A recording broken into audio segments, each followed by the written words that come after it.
I'm going to no, shrink. No, I need to get taller. Okay. Nope, I just shrunk. Shrinky dinks. Oh, you're so cool. Going down. Good morning, everybody. Good morning, Good morning. everybody. It's Peace Fest week. Yikes. Yay. That doesn't require yelling. Yeah, it it's does. Not very peaceful. Well, I could be at peace with yelling and without yelling. Cool. So, we're starting a new series this week, and it's called Setting Ourselves Free. Freedom. Freedom. And that your was subtitle. a George Michael song. Which one? Freedom.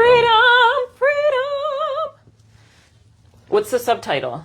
The subtitle? I don't know if it's necessarily a subtitle, but what we're going to talk about is making peace with ourselves at any given moment so that we can love ourselves more fully. Yeah, I think that's so hard to do for me. Because sometimes you stub your toe and you're like, idiot! Yeah. Well, I don't say idiot. I quietly Oh, I'm sorry, cuss that's myself me. out. No, I like to feel calm.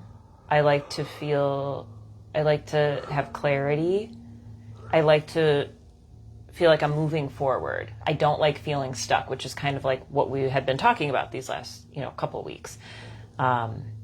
So I think that for me is hard to embrace the times when I can't see forward movement, or like I feel like I'm missing something. Like I should be doing something different to help myself understand things better. I think that's kind of why this topic came up in my head, was because it starts with like practicing on the smaller stuff. Yeah. Like not getting upset with you when you do something that you think is bad, because what really is bad about it, except you've programmed yourself to think that it's bad. Mm-hmm. Like stubbing your toe, it hurts. Yeah. There's nothing inherently wrong with you because you stubbed your toe, though. Yeah. You just stubbed your toe. Yeah. You're walking, you weren't paying attention, and you stubbed your toe. And I think that's none of where, that has anything to do with you being any less of a person than anybody else is. But see, like, the shoulds come up when I hear what you're saying and thinking about the last time I stubbed my toe so bad that my pinky nail fell off, that I thought, oh, I should have slowed down. I should have been paying more attention, right? But these are the practices. Right. Something that I think has really helped me when I witness myself making choices or like saying things that later I'm like, oh, that was really harmful, or that like this, I could have done things differently. We talk about the higher mind. So if I'm in the seat of the higher mind and I'm looking at Helena as a human being, Helena still has a lot of work to do, and she's going to react and respond with where she's evolved at that given time. So even if choices that were made could have been made differently later with greater knowledge and understanding, that's okay that those decisions were made when they were made, because that needed to happen in order to see a greater picture of our lives. Right, and that's what I'm getting at with it doesn't make you anything less than anybody else. Beat yourself up. Don't beat yourself up. Mm-hmm. But recognize the fact that, like, a lot of times we talk about self-criticism and how our words create our reality and things like that. And then we catch ourselves in those moments where we're, like, beating ourselves up. And then we beat ourselves up more for beating ourselves up. Mm-hmm. And it just causes a spiral. You just have to breathe into the moment and realize. I mean, there's nothing to do. There's no reason to put together a thought pattern behind why you did what you did or why you reacted the way you reacted. It just happened. Yeah. And that's okay. I'm gonna do something that I don't like to do, which is like coining maybe buzzwordy terms. Uh-oh. But I'm not gonna judge myself Today for we're it. going to talk about twin Spiritual toxicity, like there's, from my perspective, what I've witnessed and experienced, and what feeds into the perfectionist inside of me is that when we enter into this new age spiritual world, as like society has framed it for us, there's this high level of expectation that we need to hold ourselves a certain way, we need to dress a certain way, we need to use certain words that sound spiritual, we need to wear certain jewelry that symbolizes spirituality. And if we fall away from that, like I think it's particularly, and I'd love for you to speak on the masculine side, but as from the feminine side, I think it's taking advantage of this belief that we're not good enough as we are, and spirituality is going to be our Lord and Savior. And so if we dress a certain way, portray ourselves to be a certain way, then that's going to bring us spiritual fulfillment. And it doesn't. And I've seen myself fall into this, and I've seen others fall into this, where we're trying to be spiritual. We're trying to it doesn't necessarily have to be consciously portraying. It could be tricking ourselves into thinking, if I act a certain way, that means I'm spiritual. Right. And from the masculine perspective, and this may get slightly political for a second, but there is a trend in the spiritual community among men who feel that they need to feminize themselves and relinquish their masculine self to the feminine. Mm-hmm. And we talk all the time about balance and how important balance is between the masculine and feminine, and that is the antithesis of what's supposed to happen. Mm.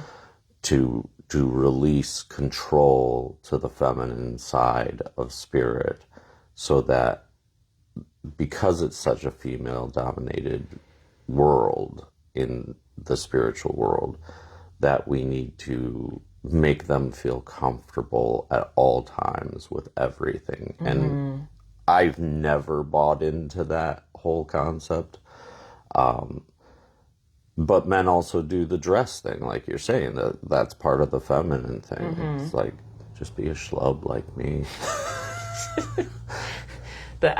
Sit around in the same sweatshirt week after week. Well, I was watching a video, I think it was yesterday or this morning, and Drew Barrymore on her show, and she was speaking with Adam Sandler and Jackie's two daughters, and they were like showing pictures of Adam Sandler, and Drew was like, he's dressed the same his whole life. Yeah. His whole life. And something that I value within you is that I've witnessed you hold the masculine, even if the feminine is uncomfortable or wanting to kind of maybe play things small, you still hold that masculine side. And I could say for the feminine as well, and if we kind of look historically at this, the feminine has taken on masculine traits and roles and ways to process thought. We've become thinkers instead of feelers. And so I think it's happening on both sides. And this is like the tug and pull of, who am I really? Right. Who am I really as a balanced feminine and masculine being, while honoring, like, who am I, like, what's predominantly coming forward inside of myself spiritually at that time, and not trying to force or see what other people are doing and trying to embody that because we think, oh, well, they're doing that and that seems to be working really great for them, so I must do that.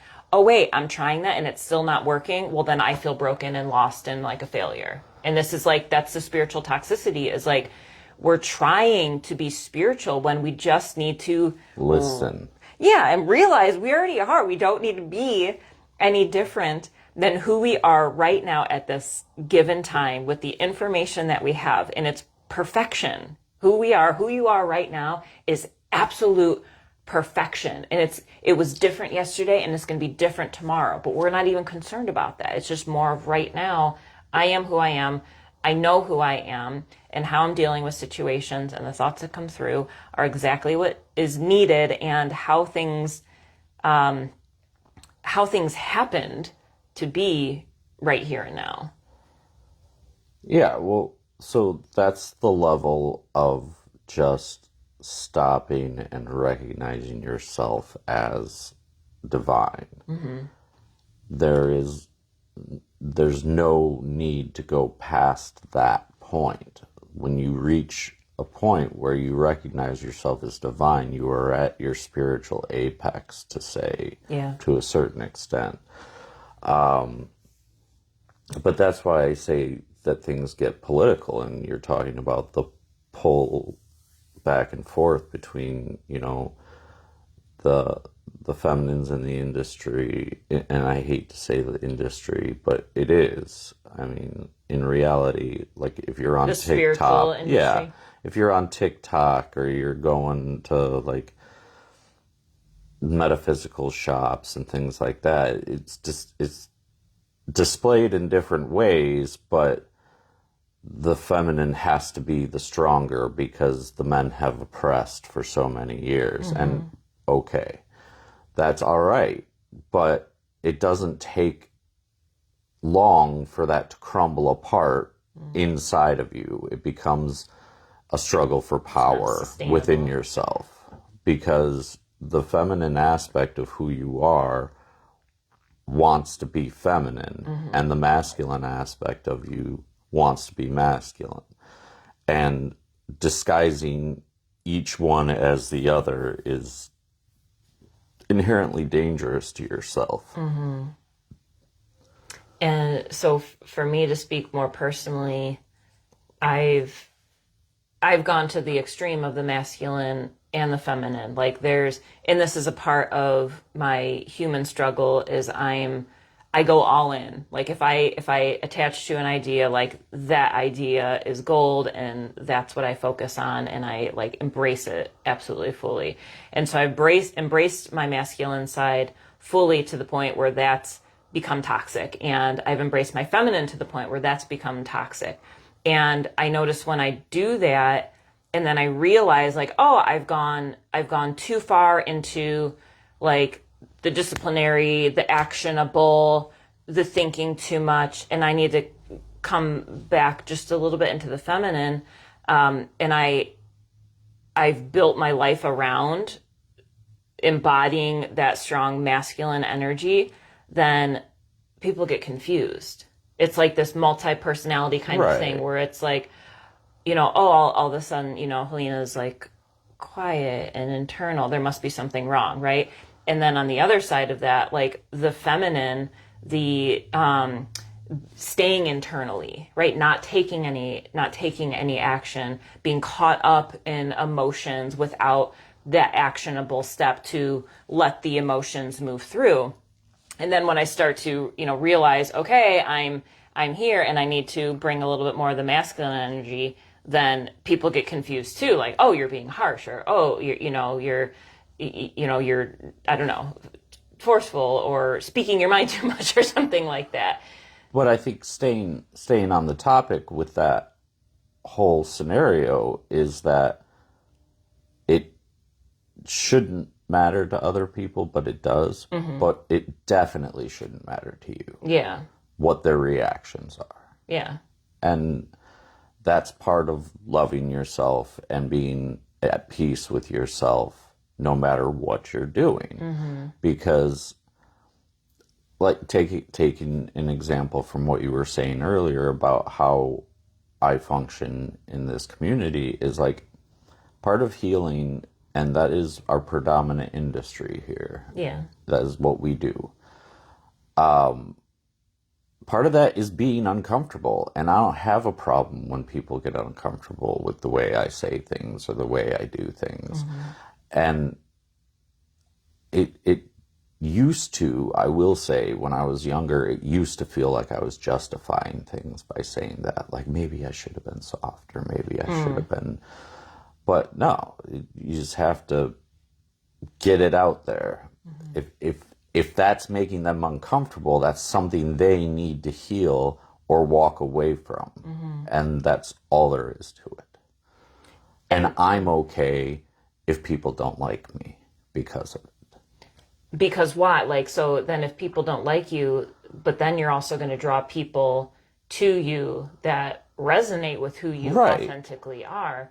I posted about this on my personal Facebook page about authenticity and how I've learned to be okay being in solitude with myself. And that took a lot of inner work for me to accept myself, regardless of maybe what other people were saying or what I maybe thought or feared what they were saying. How much of what I was actually afraid of was actually real, I don't know, probably very little. But with that too, honoring where we're at in the present moment, flaws and all, and also like triumphs and all. Like sometimes we can accomplish a lot, and be, rise up and have, all of these really great achievements, and then also play that small because maybe the people in our lives aren't achieving much and we don't want to,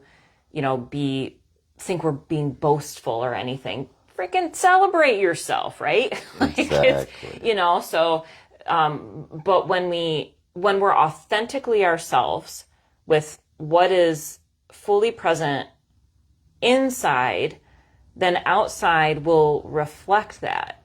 And that includes relationships. If we're pretending to be a certain way within a relationship because we don't want to rock the boat or we're afraid of creating change in our lives, then we're just going to build pressure. Read the newsletter for August. We're building pressure, trying to hold this old story together. Until the balloon pops. Until the balloon pops. You read it. I always read it. Okay, good. Thank you. So I think what I'm really learning is one, being honest with ourselves, being honest with myself with who I am right now and accepting and loving myself in that place. Not I should be better, or, why did you do this? You should know better, or, why can't you be farther along? You've already healed this. None of that. Like, Helena is where Helena is. And then when I hold that for myself, I'm finding that the people around me who already see who I am soften, and I can hear their words of love towards me more so than if I'm trying to hide who I am or portray myself to be, in my mind, better than there's I a am. level of honesty that comes with just being yourself, and honesty is the most comfortable place for other people in your presence. It doesn't matter if they don't like what they hear, they're almost always happy that you're honest. And that's what being authentic, or I don't know, that seems like such a grandstanding word to me, but Authentic? yeah. It's getting buzzwordy to me. Yeah. Well, so then what is authenticity? You know how I like to define words. Yeah, but why in this circumstance? Just being yourself. That's all there is to it. Yeah. And we have to know ourselves in order to be ourselves. Right. Which I think is predates the accept yourself. Well, who am I accepting? If I pretended to be a certain way, it doesn't really matter though, because you're just accepting yourself as who you are at that moment. And that's what I want to get at, is like, you could have done something terrible that day. Accept the fact that it happened. Accept that you are the one that caused it. You take the accountability for the things that you can take accountability for, but certainly don't pass the blame off on somebody else, and just make peace with yourself. And it's probably more difficult than it sounds. Yeah, I think it usually, we tend to simplify things, but in that simplicity, but it leaves it open to interpretation for each individual, and I like that. Yeah. We're in a major time of transition, and there's a lot of people struggling in many different ways and achieving a lot in different ways too. This feels like a time to be curious about who we are in this next age and not take with us any ideas from the past. Speaking of next age, come tomorrow. You're going to be a different age tomorrow. I was a different age today when I woke up. Nope, doesn't work that way. Anyways. Because time exists.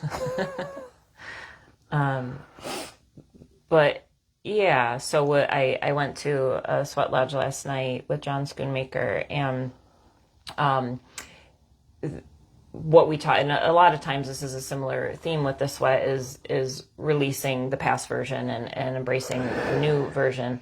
And the plant medicine that came through in the card pull for me was a snake, which is transformation and shedding the old self. And there were like 4 of us that pulled that card. And I didn't have, usually I'm like, oh, I know what I'm moving into, or I know what's happening underneath the surface right now, and I'm tuned into that. I don't have a clue. And that's the whole point of at least where I'm at right now. But I also think this is a collective thing. And I think that's scaring a lot of people, is we are completely in unknown territory, at least as we may even spiritually understand this next phase to be.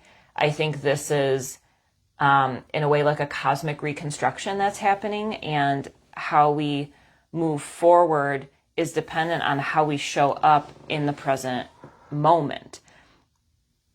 And if we don't show up authentically, if we as our true self, if we take any bit of the past with us, that's going to create more chaos in these next steps ahead. And so if there's anything that doesn't feel right now, this is a time to let it go. If there's any way, where any relationships that don't feel honest, if there's any beliefs about ourselves or other people that, may not be true, I think we need to let those go and really step forward completely naked, not literally, although to each their own, but I think we're to step into this next phase stripped of what we think we know to be true, and just be curious. Well, I want to point out too, sort of as a warning though, but in times like this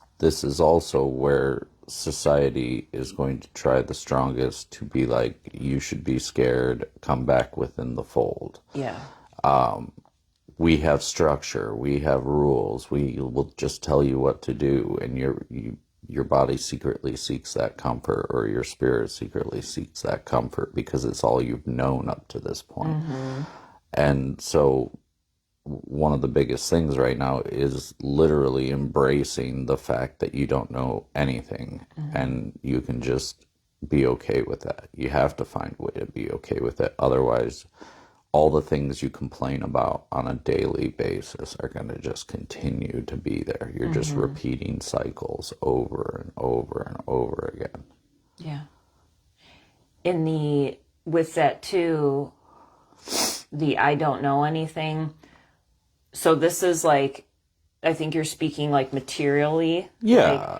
our Know yourself. structure as a human being, and the human entities offering this structure that feels safe and familiar.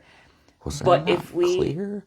No, I'm just kind of reiterating, and so I can take that into this next point I'm making, which is, so that's the material world, and the material world's going to do what it's going to do. But if we anchor into what we know to be true on the spiritual side, that I know if the birds of this earth are fed, certainly I will also be fed. That I have everlasting life. We have everlasting life. Like these kinds of things that Christ talks about that are in many different spiritual texts about what is beyond this material world. If we can at least grasp onto a few of those truths, then regardless of how this physical world reorchestrates itself, which is dependent on how we individually show up in that moment, then we will have peace regardless of what happens out here. Right. Just know the all and know that you're a piece of it and all of it at the same time. Easy peasy. Yeah. Just do it. Your brain, just do it. Your brain is everything. Not your brain physically, but your mind is everything. Mm-hmm. And that's the we may kind of be talking about understanding or accepting who we are, regardless of how we're showing up in the moment. A lot of that, I think, has to do with the human side of ourselves, and this that is kind of taking the spirit along with it so it can experience itself through all of these different challenges and triumphs. But then there's this broader version of ourself that is unapologetically authentic. And so for us to, we teach about this a lot, there's layers of our consciousness. And so if we're finding we're getting so caught up in the human chaos and suffering of I'm not doing enough, life should be better, are my needs going to be met, go up the elevator as high as you can go in that moment, even if it's a thought that comes through of, well, I've always, had any kind of struggle that I've had before has been resolved and I've learned from it. If it's just like something like simple like that, then that's great. You're going up the ladder. I don't think the goal is to, be sitting in a war zone with, bullets flying and all that and, just meditating. Like it's, that'd be fun. I think it's creating the simplicity of what do I know to be true spiritually right now that doesn't change. And that's, I think, helps us show up regardless of what discomfort may present itself.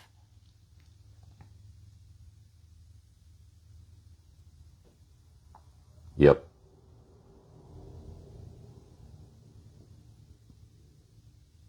Any other thoughts? What? Pretend like they're watching. Keep it going, man. I don't know. I just think that to summarize the concept, beat yourself up, don't beat yourself up, but recognize that all of it is okay. And like you said, you've overcome every challenge to this point. So what's the problem with understanding that you'll overcome the next one, and the one after that, and the one after that? Don't create chaos in yourself. Don't run away. Be present. And I'll say, too, I've said this in one of the previous podcasts about comparison, for us not to compare ourselves to other people, because no one person is more evolved than another person. We all are evolving collectively. Like we can look at other people and see, oh, wow, they're doing X, Y, and Z. Like, well, I can't do that, or maybe I should be doing that, or I'm not good enough for that. That's such a lie. And like, I have this where, and